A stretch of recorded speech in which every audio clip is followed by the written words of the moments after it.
What is up, everybody? TGIF. It is Friday, September 9th. We're just a couple days from Browns football. I can't believe it. A couple days for our kickoff party up at Platform Brewery. This is your daily dog take. I am Jacob at Rochism13, joined again by the amazing and handsome Bryson from Panthers on Tap. Bryson, how are we doing tonight? Great, man. I'm glad to be back on here and talk some football with you. I appreciate you having me on. I said tonight, and it's in the morning. I'm really struggling with recording shows at night and then putting them out in the morning and then pretending it's the morning. It's just not going. It's just not going well for me, guys. It's tough, man.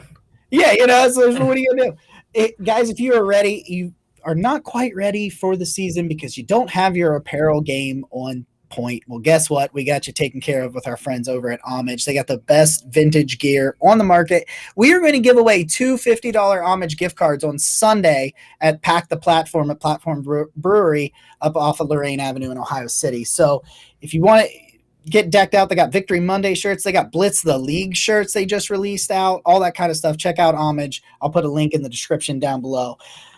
Listen, Bryson, we talked about the offense yesterday, man. Let's talk about the defense. Switch it on the other side of the ball for the Panthers. Kind of just give me, let's start. Let's go put, group by group. Let's start with the defensive line. What's going on with the defensive line over there? Yeah, so this is a group that lost quite a bit this offseason. Hassan Reddick, who led the team in sacks last season, goes up to Philadelphia, and the Panthers really didn't do anything to address his loss. Internally, they're hoping a player they drafted in the second round in 2020, Yetur Gross-Matos, steps up and kind of takes that leap across from Brian Burns, who I think is one of the better defensive ends in the league.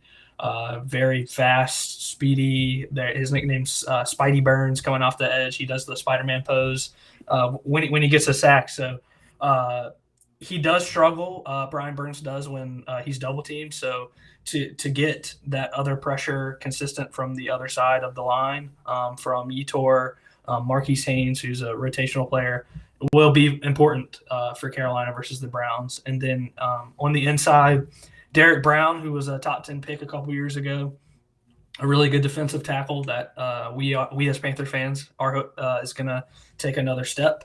Then behind him, it's kind of they did sign Matt Ioannidis from the Washington football team, Commanders, whatever their name is. He is a Matt Rule guy. Matt Rule coached him in college, which is something that Carolina fans are used to having happen on the Panthers roster. He loves his former college players. So Ioannidis and Brown will be the two main D tackles that you'll see with Yetur and Brian Burns. This group struggles with rush defense. They do not set the edge well in the rush game. They do not stop it coming up the middle very well. So that is the number one concern for me as a Panthers fan versus the Browns, with Nick Chubb and Kareem Hunt running the ball. It's supposed to be a rainy day in Charlotte. So like I had mentioned to you before, I think that favors the Browns' style of run game in regards to versus the Panthers. So I think that that area of the defense would be my number one concern as a Panthers fan. I will say, talking about Brian Burns, it's a really interesting matchup for him against Jed Wills, because if you look, and Jed has the ankle injury last year, but if you look at where he struggled his rookie year too, it's the more athletic guys. Like, I don't think you're going to outmuscle Jed Wills very often, but when he gets beat inside by athletic moves. So there's definitely a matchup there for the Panthers to kind of exploit, because I saw Jed struggle with some of that stuff again in camp. So it's definitely not a great matchup for the Browns unless they want to double him all day. And you know how that goes. If you double one guy all day, you know how there's an opportunity for somebody somewhere else. Yeah. We'll get to that secondary in a second because it's terrifying.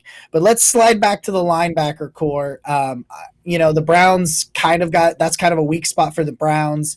Behind JOK, because you've got Jacob Phillips and Anthony Walker, the veteran, that they're fine, and Phillips has all the injuries. But what's going on with the Panthers linebackers? How are they looking this year?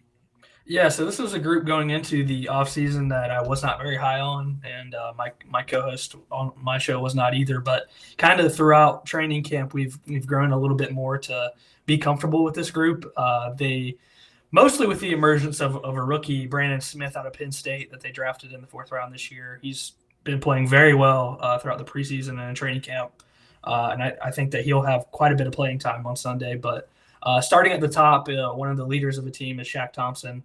He'll be a captain that hopefully will be announced. It was supposed to be tonight, but it didn't happen. So hopefully tomorrow the Panthers will announce their captains, and he will be one.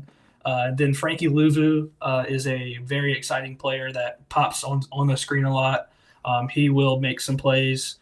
Then behind him, Corey Littleton, linebacker they signed in free agency, veteran linebacker that has struggled the past couple of years with the Raiders and the Rams. And then you get to Brandon Smith, who is the rookie that is kind of, coming into his own. So, and Damian Wilson, who is a linebacker from the Jags that had 100 tackles last year. So it's a decent group. It's definitely not the best in the league. I would say it's probably about league average, with Shaq Thompson being a little better and then the rest kind of being average / below average. So it's a group that can be exploited in the passing game. Coverage is not their strong suit.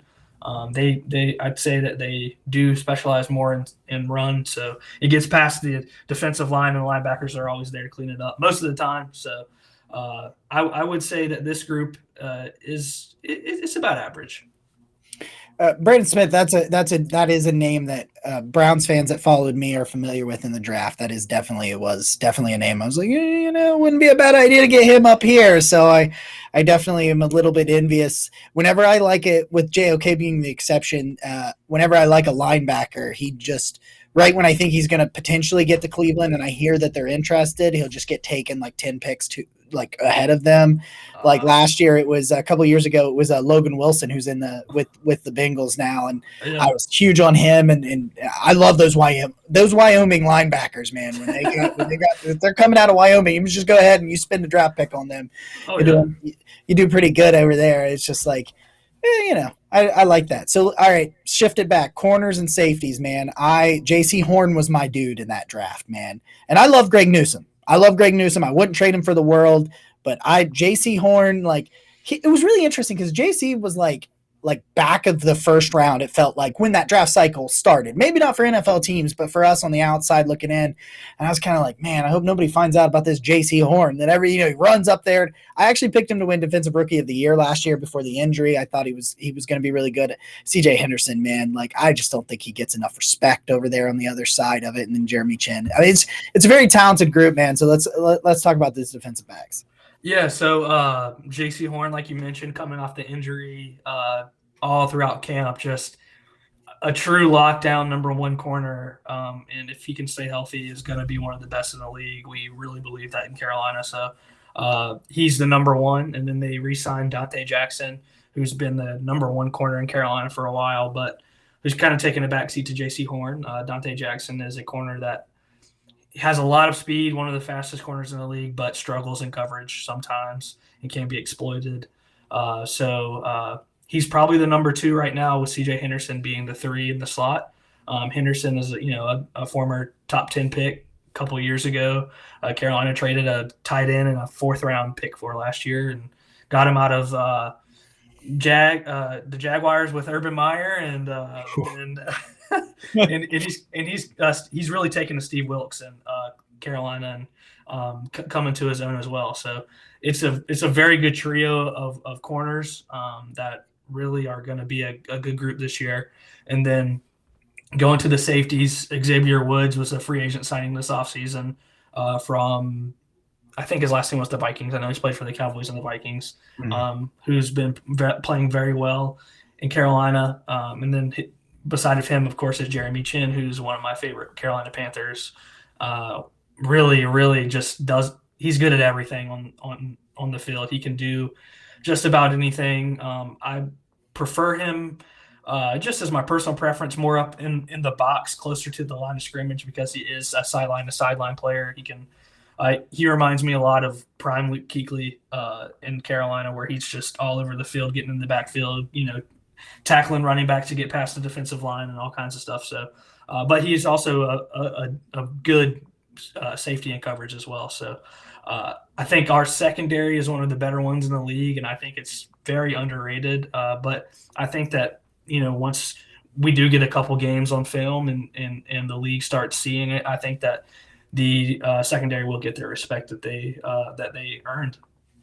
I was writing an article a couple of days ago for Dog Pound Daily talking about kind of 5 players to watch for the Browns that really needed to kind of step up their game if they were going to beat the Panthers this coming weekend. And one thing I talked about was David Njoku going against the linebacking core if he's matched up against them and not matched up against the corners, mainly because I think that your corners are just significantly more talented than the Browns wide receivers. Like, I think Amari Cooper's good. I think Amari Cooper can battle and give Jaycee Horn a bit of a, I think it'll be like a give and take between them. Yeah. Horn's going to make some plays. I think Cooper will make some plays. But outside of that, I like DPJ, but he's got to be more consistent, right? Like 6 drops last year or something. He dropped one. Like, I just keep thinking back to that first drive against the Raiders, that COVID game where they played on a Tuesday and he drops a bomb. They could have kicked a field goal, won the game. And now we're getting down we don't need to go down that road. But, DPJ, and I love David Bell, but he's a rookie, and Schwartz has had some drop issues here in the preseason. I think Schwartz has got the yips.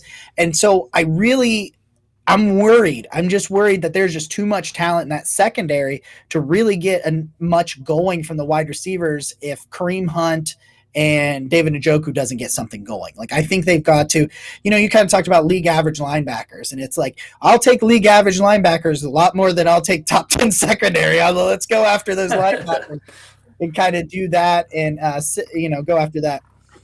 So, this was a very, very, I think, highly rated defense last year. I think, what was it, like a second rating, played pretty well. Overall, total defense, some points. I don't think the defense was the reason they were losing games last year. And you can correct me if I'm wrong, but I just don't think that was really what it was. But when it did struggle, or if it struggles Sunday, what is the place that the Browns got to try to exploit if they're going to win? Yeah, it was the second overall ranked defense last year, but it's very, very misleading because the defense struggles heavily in the run game. So it was a good secondary last year. It's a good secondary this year, better than it was last year. But last year, this team's battled through some injuries on the defensive side of the ball, like we mentioned with Jaycee Horn. And really just if you can get the run game going, this defense is very susceptible to then the play action. And then, it's all downhill from there. So I think that if Cleveland can establish the run game, especially if it's going to be a rainy day and just ground and pound with Chubb and Kareem Hunt and just wear the defensive line out, it could be a good day for Cleveland and Carolina. I'm a very old school, like you were talking about the Mauler type that Ike Ekwonu is, and that's what Wyatt Teller and Joel Bitonio are, and it's just I don't know what it is, man, but every once in a while I love points. Don't get me wrong, I love points, but every once in a while, just watch the linemen go battle against each other, just run the football and just see what happens. Because Nick Chubb, in those bad weather games, he's going to have one play that's going to be really awesome. It might not affect the game. I mean, he had that stiff arm where he stiff armed the dude to oblivion against the Steelers. We lost by 2 scores. So, it's not always the definitive part of it. But, all right, man, before we get your final prediction, and we wrap this thing up and put a bow on it for this weekend, and I appreciate you again for joining me yet again to talk about the defense after we talked about the offense yesterday. What's Carolina got to do to win? Is it generate a pass rush? Is it not, is it force a couple of turnovers? Is it just simply lock down the wide receivers because they're flat out better than them? I think that if Carolina can keep the Browns under 125 yards rushing, that Carolina will have a chance to win the game. I think that Brissett is going to struggle against the secondary. I don't think that's too far of a stretch just because of the secondary's talent, and Brissett is Brissett. So I think that if you had Deshaun Watson back there, we'd be talking a different story here. But I think that that's probably going to be Cleveland's game plan. It's going to be, let's just run the ball and wear this defense out, because this is where they struggle anyways. So I think that if Carolina can somehow contain that and then make Brissett have to make a play, then I think that that's where Carolina can, take the win. I like it. I like it. That's exactly essentially the flip side of what I've been saying on how the Browns win. I'm like, my thing is like, he's just got to be effective and not turn it over. Like complement the running game and don't lean. Cause if the running game is less than 125, Brissett, you better step up. Cause otherwise you're not winning that football game. All right, man, give it to me. Give me the final score. Yeah, I'm going to stick with what I said on our show when you were on. I do think that Carolina is going to win the game. If you look through the history of revenge games for players, it seems it tends to favor the players versus the team that they're playing against. Last season, we saw it in Carolina with the great Sam Darnold versus the Jets week 1, and he had his only 50-plus yard touchdown pass of the whole entire season versus the Jets. So I think that Baker will have a good game. I don't know how good, but I think that he does enough to get the Panthers to win. I do not think that it's going to be a blowout like some people think. I think that it's going to be a one-score game, 24-17. Carolina wins at home. It's going to be a lot of people there, and there's probably going to be a lot of Browns fans there. That's something that we deal with quite a bit in Carolina. But I think that, with a little bit of a home field advantage, and then with all the hype around Baker, I feel like that there's enough energy and just talent on the Panthers roster to pull out a win. I think it's going to be a dogfight either way. I do think it's just a straight dogfight, and you know what? I don't know that there's any better way to start the NFL season, man. Just dogfight it out, earn that win, and just build off of it, build a season off of it. Well, Bryson, I really appreciate you taking your time out of here, talking to me for a couple of days here. Make sure you check them out over at Panthers on Tap. Great show. They do a great job over there. I appreciate it, man, and good luck this season. Thank you, Jacob. I appreciate it. All right, man, guys. We'll talk to you guys tomorrow. Go Browns.